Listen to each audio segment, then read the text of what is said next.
ಈಗ ಜಿಲ್ಲಾಡಳಿತದ ಜೊತೆ ನಾವು ಚರ್ಚೆ ಮಾಡಿದಂಥ ಸಂದರ್ಭದಲ್ಲಿ ಮತ್ತು ಸ್ಥಳೀಯ ಚುನಾಯಿತ ಪ್ರತಿನಿಧಿಗಳು ಕೂಡ ಆದಷ್ಟು ಬೇಗ ತೆರವು ಮಾಡಬೇಕು ಅನ್ನೋ ಒಂದು ಸಲಹೆಯನ್ನು ನೀಡಿದ್ದಾರೆ.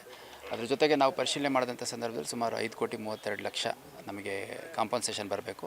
ಅದನ್ನು DC ಅವರು ಕೂಡ ನನಗೆ ಮಾತಾಡಿ ಅದನ್ನು ಇಮಿಡಿಯೇಟಾಗಿ ಕೊಡಿಸ್ಕೊಡುವಂಥ ಕೆಲಸ ಮಾಡ್ತೀವಿ ಅಂತ ಹೇಳಿದ್ದಾರೆ.